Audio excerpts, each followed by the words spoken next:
नमस्कार दोस्तों, YouTube channel पर आपका स्वागत है। संविधान की इस सीरीज में आज हम भाग 5 से संबंधित जितने भी प्रतियोगी परीक्षाओं में पूछे गए क्वेश्चंस हैं उनको सोल्व करेंगे। इससे पहले हमने 2 वीडियो अपलोड की थी, क्लास 1 और क्लास 2, और उन वीडियो में हमने 88 क्वेश्चन सोल्व किए थे। अब उससे आगे 89 क्वेश्चन में पूछ रहा है कि राष्ट्रपति की क्षमा प्रदान करने की शक्ति के में क्या क्या सम्मिलित नहीं है। तो यहाँ पर जो है क्षमा प्रदान करने की शक्ति है, तो आपको एकदम ध्यान आ जाना चाहिए आर्टिकल 72 में। आर्टिकल 72 में राष्ट्रपति की क्षमा प्रदान करने की शक्ति दी गई है। ये क्षमा प्रदान करने की शक्ति क्या है? देखो, जब संघ न्यायालय अर्थात उच्चतम न्यायालय या सैन्य न्यायालय किसी व्यक्ति को दंड देता है तो फिर उसके पास आखिरी रास्ता बचता है कि वो राष्ट्रपति के पास क्षमा याचना करे। तो राष्ट्रपति को वो लिखित जो है क्षमा याचना करता है, और राष्ट्रपति भी जो है उसे उसकी जो क्षमा याचना को वो लिखित जो है देते हैं। तो हमारे संविधान में इन वर्डों का यूज किया गया है। एक तो क्षमा का यूज किया गया है, एक लघुकरण का भी यूज किया गया है, परिहार का भी यूज किया गया है, विराम का भी यूज किया गया है, और परिविलंबन का भी यूज किया गया है।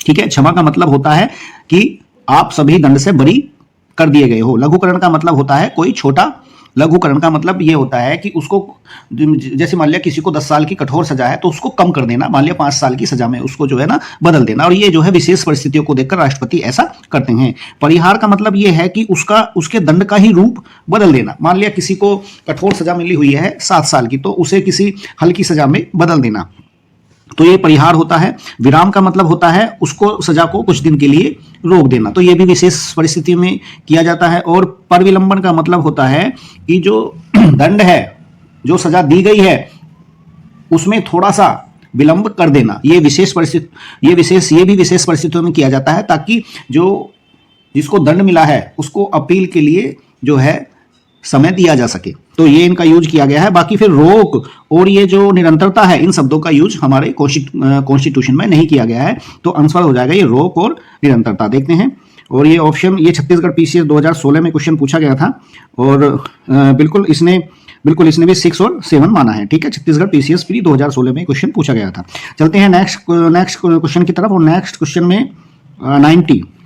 देखो, निम्नांकित में से किस प्रकार के प्राधिकार भारत के राष्ट्रपति को प्राप्त हैं? तो वास्तविक और लोकप्रिय क्या प्राप्त हैं? वास्तविक नहीं है। देखो, जहां भी वास्तविक आ जाता है ना शब्द, वहां पर राष्ट्रपति को लागू नहीं होते। क्यों? क्योंकि जो है राष्ट्रपति नाम मात्र की कार्यपालिका जो है होती है, नाम मात्र का कार्यपालिक प्रमुख होता है, तो उसको वास्तविक नहीं होता। जहां भी वास्तविक आ जाए तो वो गलत हो जाता है। दूसरे नंबर पर औपचारिक और विधिक। देखो, जहां पे औपचारिक आ जाए, बिल्कुल राष्ट्रपति को जो अधिकार मिले हैं वो औपचारिक ही जो है मिले हैं, तो ये बिल्कुल सही हो जाएगा। राजनीतिक और नाम मात्र, जहां पर भी राजनीतिक आता है वहां पर भी राष्ट्रपति का जो ऑप्शन है वो गलत माना जाएगा। क्यों? क्योंकि जो राजनीतिक रूप से जो नेता होता है, जो वास्तविक जो शक्तियां होती हैं मंत्रिपरिषद और जो है सरकार की जो शक्तियां होती हैं वो प्रधानमंत्री में होती हैं। तो प्रधानमंत्री के लिए राजनीतिक जो है उपयोग किया जाएगा, ना कि राष्ट्रपति के लिए, तो ये भी गलत हो जाएगा। चौथे नंबर पे संवैधानिक और नाम मात्र। देखो, जहां पर भी संवैधानिक और औपचारिक आता है या नाम मात्र ये शब्द आता है तो वो सभी राष्ट्रपति के लिए हो जाएंगे। तो संवैधानिक और नाम मात्र, ये 4 सही हो जाएगा। तो इसमें ऑप्शन सही हो जाएंगे, पहला और 4, यानी कि फर्स्ट और 4। तो ये सही, इसका जो है कितना हो जाएगा, नहीं, सेकंड और 4, यानी कि ऑप्शन हो जाएगा इसका 2 और 4। ठीक है, ऑप्शन डी। नेक्स्ट हम चलते हैं 91 की तरफ। तो भारतीय संविधान के अनुसार भारत के राष्ट्रपति का वह कर्तव्य है कि यह निम्नलिखित में से किसको संसद के पटल पर रखवाए। तो इसको संसद के पटल पर रखवाना है। तो देखो, पहला है संघ वित्त आयोग की सिफारिशों को, बिल्कुल संघ वित्त आयोग की सिफारिशों को राष्ट्रपति संसद के पटल पर रखवाता है। ठीक है, आर्टिकल 280। अब देखते हैं तीसरा, नियंत्रक महालेखा परीक्षक के प्रतिवेदन को। ठीक है, ये आर्टिकल 149, और जो कैग है उसके प्रतिवेदन को राष्ट्रपति संसद के पटल पर रखवाता है। ये भी बिल्कुल सही हो जाएगा। तो आर्टिकल 148 से और आर्टिकल 151 तक जो है महालेखा नियंत्रक परीक्षक दिया गया है। राष्ट्रीय अनुसूचित जाति आयोग के प्रतिवेदन को, तो ये भी सही है, राष्ट्रीय अनुसूचित जाति के प्रतिवेदन को भी रखवाता है। ये आर्टिकल 368 में ये जो है अनुसूचित जाति आयोग दिया गया है। ठीक है, तो ये लोक लेखा समिति जो आपकी पब्लिक अकाउंट कमेटी होती है, पीएसी होती है, वो उसकी रिपोर्ट को नहीं रखवाता। तो ये इसमें ऑप्शन 2 गलत हो जाएगा, बाकी पहला, तीसरा और चौथा सही हो जाएंगे। तो ये हो जाएगा ऑप्शन सी इज राइट। 92 की तरफ बढ़ते हैं हम। 92 में निम्नलिखित में से कौन सा संवैधानिक विशेषाधिकार की बात कर रहा है कि राष्ट्रपति का नहीं है की बात कर रहा है। देखो, इन वर्ड पे बहुत ध्यान देने की जरूरत है। कभी कभी हम जल्दी में एग्जाम में है वाला ऑप्शन जो है पढ़ लेते हैं और गलत हो जाता है, तो ये थोड़ा सा ध्यान देने की जरूरत है। और ये करंट का क्वेश्चन है, यूपीपीसीएस मेंस 2007 में आया हुआ है हालांकि। तो साधारण बिल को पुनर्विचार हेतु लौटाना, ये भी बिल्कुल विशेषाधिकार है। है ना। लोकसभा को भंग करना ये भी जो है विशेषाधिकार है। प्रधानमंत्री की नियुक्त करना ये भी राष्ट्रपति करता है, आप जानते हो। लेकिन वित्तीय बिल को पुनर्विचार हेतु लौटाना, तो देखो राष्ट्रपति जो फाइनेंस बिल होता है, जो मनी बिल होता है, उसको पुनर्विचार के हेतु जो है मनी बिल को, धन विधेयक को जो है पुनर्विचार हेतु जो है लौटाया नहीं जा सकता। अब इसमें धन विधेयक में केवल दो बातें होती हैं, या तो वो अनुमति देगा और या अनुमति नहीं देगा, यानी कि आत्यंतिक वीटो का ही प्रयोग कर सकता है केवल और केवल। अब यहां पर आत्यंतिक वीटो का भी प्रयोग नहीं करेगा। क्यों नहीं करेगा? क्योंकि एक तो वो राष्ट्रपति की सिफारिश से ही सब धन विधेयक पेश किए जाते हैं, तो राष्ट्रपति की सिफारिश पहले ले ली गई थी, तो आत्यंतिक वीटो का भी सवाल नहीं उठता। तो इसका मतलब यह है कि राष्ट्रपति अनुमति देगा ही देगा जो जितने भी धन विधेयक होते हैं। 92। अब 93 की तरफ बढ़ते हैं। निम्नलिखित में से किसी भौगोलिक क्षेत्र को अनुसूचित क्षेत्र घोषित करने का संवैधानिक अधिकार है? तो ये जो है राष्ट्रपति को है। राष्ट्रपति किसी भी क्षेत्र को जो है भौगोलिक क्षेत्र को अनुसूचित क्षेत्र घोषित कर सकते हैं, ठीक है। 94 संसद के लिए राष्ट्रपति का अभिभाषण कौन तैयार करता है? तो केंद्रीय मंत्रिमंडल अभिभाषण तैयार करता है। 95 भारत के प्रथम राष्ट्रपति राजेंद्र प्रसाद किस राज्य से थे? तो भारत के प्रथम राष्ट्रपति बिहार के राज्य से थे। क्वेश्चन नंबर इसका ए ऑप्शन। और देखते हैं 96 स्वतंत्र भारत के प्रथम राष्ट्रपति थे? तो स्वतंत्र भारत के प्रथम राष्ट्रपति बिहार से थे, ठीक है। 2 अवधि के लिए भारत के राष्ट्रपति कौन थे? तो डॉक्टर राजेंद्र प्रसाद 2 अवधि में लगातार चुने गए थे, ठीक है। 1952 से 1957 और 1957 से 1962, ठीक है। तो चलो नेक्स्ट, भारत के चौथे राष्ट्रपति थे? तो देखो यहां पर चौथे जो राष्ट्रपति के बारे में पूछ रहा है, तो जो पहले जो राष्ट्रपति थे, तो सबसे पहले हम देखते हैं डॉक्टर जो है राजेंद्र प्रसाद थे, ठीक है। इसके बाद एस राधाकृष्णन थे, उसके बाद जाकिर हुसैन थे, और चौथे जो है राष्ट्रपति वीवी गिरी थे, ठीक है। तो देखते हैं 99 क्वेश्चंस। यहां पे देखते हैं सर्वसम्मति से निर्वाचित भारत के राष्ट्रपति थे, तो वो थे नीलम संजीव रेड्डी। देखो ये ऐसे एकमात्र राष्ट्रपति थे जिनके प्रतिपक्ष में कोई भी नहीं था और ये निर्विरोध तरीके से चुने गए थे, ठीक है। तो ये एकमात्र ऐसे राष्ट्रपति थे और इनका जो कार्यकाल था वो जनता दल की सरकार के समय में था, जब मोरारजी देसाई की सरकार थी। तो 100 देखते हैं। भारतीय राष्ट्रपति के सर्वसम्मति से चुने जाने का अभी तक एकमात्र उदाहरण है, तो वो है नीलम संजीव रेड्डी। अब नेक्स्ट देखते हैं। देखो इस वाले क्वेश्चन में क्या है, इस ऐसे क्वेश्चनों में राष्ट्रपति के कार्यकाल का मिलान किया गया है। तो ऐसे क्वेश्चंस को हल करने के लिए हमें राष्ट्रपति जितने भी हैं उनके सबके कुछ विशेषता याद रखनी होगी। तो हम जानते हैं जो डॉक्टर जाकिर हुसैन है, इनकी डेथ हो गई थी राष्ट्रपति कार्यकाल के दौरान ही। तो देखेंगे इनमें सबसे जो छोटा जो कार्यकाल है वो ये वाला है 67 से 69 तक। तो इनकी चूंकि ये इस वजह से रहे थे इनकी डेथ हो गई थी, तो ये सब इनमें सबसे छोटा कार्यकाल इन 2 साल का इन्हीं का ही है, ठीक है,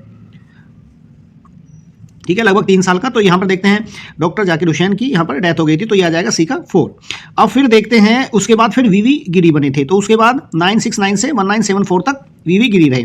अब देखो ये नीलम संजीव रेड्डी जो थे, इनका कार्यकाल जनता दल के सरकार के समय में रहा था और जनता दल की सरकार थी 78 में, जब मोरारजी देसाई की सरकार थी। तो ये आ जाएगा ये वाले में, ठीक है।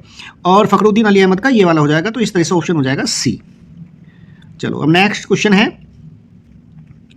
Next question 102। निम्न में से कौन राष्ट्रपति होने से पहले भारत के उपराष्ट्रपति पद पर आसीन नहीं रहे? तो कौन उपराष्ट्रपति नहीं रहा? तो देखते हैं डॉक्टर एस राधाकृष्णन उपराष्ट्रपति रहे, जाकिर हुसैन उपराष्ट्रपति रहे, आर वेंकट रमन भी रहे, नीलम संजीव रेड्डी उपराष्ट्रपति नहीं रहे, ठीक है, ऑप्शन सी। अब 103 में देखते हैं कौन से भारतीय राष्ट्रपति लोकसभा अध्यक्ष भी रहे? तो कौन से रहे? देखो ये UPRARO 2021 में क्वेश्चन पूछा गया है। तो फखरुद्दीन अली अहमद नहीं रहे, डॉक्टर शंकर दयाल शर्मा नहीं रहे, डॉक्टर जाकिर हुसैन नहीं रहे, नीलम संजीव रेड्डी लोकसभा अध्यक्ष थे, ठीक है। Next question 104। देखो ये 104 ये बहुत इंपॉर्टेंट है। निम्नलिखित भारत के राष्ट्रपतियों में कौन दार्शनिक राजा अथवा कौन दार्शनिक शासक के रूप में जाना जाता है? तो कौन दार्शनिक शासक के रूप में जाना जाता है? तो देखो ऐसे यदि क्वेश्चंस आ जाते हैं तो आपको एलिमिनेशन मेथड अपनाना चाहिए। तो यहाँ पर हम देखेंगे कि डॉक्टर अब्दुल कलाम जी को तो मिसाइल मैन कहा जाता था, तो ये तो हो नहीं सकते। डॉक्टर राजेंद्र प्रसाद भी नहीं थे, ये बिहार से संबंधित थे, और डॉक्टर जाकिर हुसैन भी नहीं थे, ठीक है। तो डॉक्टर राधाकृष्णन जिनके जन्म दिवस 5 सितंबर को जो है अध्यापक दिवस मनाया जाता है, शिक्षक दिवस मनाया जाता है, तो डॉक्टर राधाकृष्णन जो है दार्शनिक राजा और दार्शनिक शासक के रूप में इनको जाना जाता है। अब देखते हैं 105, निम्नलिखित में से राष्ट्रपतियों में से कौन ट्रेड यूनियन आंदोलन से संबद्ध रहा था? तो ये संबद्ध रहे थे वीवी गिरी। देखिए जब 1947 में वल्लभ भाई पटेल जी थे और वीवी गिरी दोनों ने मिलकर Indian national trade union federation बनाया था, ठीक है। तो एक तरीके से वल्लभ भाई पटेल जी भी ट्रेड यूनियन से जुड़े हुए थे। तो 106, भारत के किस राष्ट्रपति को मिसाइल मैन? तो ये तो देखो इतना आसान क्वेश्चन है, हर बच्चा इसको करके आ जाएगा। यदि ये आ जाए तो डॉक्टर एपीजे अब्दुल कलाम। 107, मुख्य न्यायाधीशों में से कौन एक राष्ट्रपति के रूप में कार्य किया? तो अभी तक ये भी एकमात्र हैं, तो ये थे एम हिदायतुल्लाह। दरअसल एक ऐसी परिस्थिति घटी थी, डॉक्टर जाकिर हुसैन का जो है डेथ हो गई थी, जो उस समय पर राष्ट्रपति थे, और जो वीवी गिरी उस समय पर उपराष्ट्रपति थे, उन्होंने इस्तीफा दे दिया था, त्यागपत्र उन्होंने दे दिया था। तो फिर जस्टिस एम हिदायतुल्लाह 1969 में राष्ट्रपति बने थे। कार्यकाल था 20 जुलाई 1969 से 24 अगस्त 1969 तक। तो ये कार्यवाहक राष्ट्रपति रहे थे। 108, निम्न में से कौन सा असंगत है? देखो राजेंद्र प्रसाद राष्ट्रपति थे, राधाकृष्णन राष्ट्रपति थे, जाकिर हुसैन राष्ट्रपति थे, लेकिन जवाहरलाल नेहरू प्रधानमंत्री थे। तो ऑप्शन डी इज राइट हो जाएगा। श्रीमती प्रतिभा पाटिल का भारतीय गणतंत्र के रूप में राष्ट्रपति के रूप में क्रम क्या है? तो देखो यहाँ पे रैंक पूछ रहा है कितना उनका क्रम था, तो उनका क्रम था 12वां। और इसके लिए सबसे अच्छा तरीका यही है कि जो राष्ट्रपति जितने भी हैं उनका एक तरीके से जो है रैंक जो है ध्यान रखें, क्योंकि कभी कभी ऐसे क्वेश्चन आ जाते हैं। 110, भारत के पूर्व राष्ट्रपतियों में निम्नलिखित में से कौन बिहार का राज्यपाल रह चुका था? तो डॉक्टर जाकिर हुसैन जो है बिहार के राज्यपाल भी रह चुके थे। ये यूपीपीसीएस मेंस 2004 में आया है। चलो अब देखते हैं 111, देखो निम्नलिखित में से कौन राष्ट्रपति सर्वोच्च न्यायालय में उपस्थित हुए थे जब सर्वोच्च न्यायालय राष्ट्रपति के निर्वाचन विवाद की सुनवाई कर रहा था? तो देखो मैं आपको एक बात बता दूं, आर्टिकल 71 के तहत राष्ट्रपति उपराष्ट्रपति से संबंधित जो भी विवाद वाले मामले होते हैं उनकी सुनवाई सुप्रीम कोर्ट करता है, ठीक है। और एक और बात मैं बता दूं यहीं पर एक फैक्ट, जो यदि सुप्रीम कोर्ट के द्वारा राष्ट्रपति या उपराष्ट्रपति का चुनाव रद्द कर दिया जाता है तो उनके द्वारा किए गए कार्य वैध रहेंगे, वैलिड रहेंगे, जो भी पहले अपने कार्यकाल के दौरान किए गए कार्य हैं, अर्थात रद्द करने से जो भी पहले किए गए कार्य हैं वो कार्य रद्द नहीं होंगे। तो इसका ऑप्शन है वीवी गिरी। तो ये भी एकमात्र है, वीवी गिरी एकमात्र ऐसे राष्ट्रपति थे जो सुप्रीम कोर्ट के सामने निर्वाचन विवाद को लेकर उपस्थित हुए थे, ठीक है। अब इसका ये लास्ट क्वेश्चन है 112, देखते हैं राष्ट्रपति भवन की को डिज़ाइन किसने किया था? तो एडविन लुटियंस ने डिज़ाइन किया था, ठीक है। तो ये थी आपकी भाग 5 से संबंधित हमारी वीडियो। जितने भी क्वेश्चंस आए हैं हमने सभी को शामिल किया है। और वीडियो को लाइक, शेयर और सब्सक्राइब करें। और यदि आप कोई सुझाव देना चाहते हैं तो कमेंट बॉक्स में लिख सकते हैं। बाकी वीडियो देखने के लिए आपका बहुत बहुत धन्यवाद।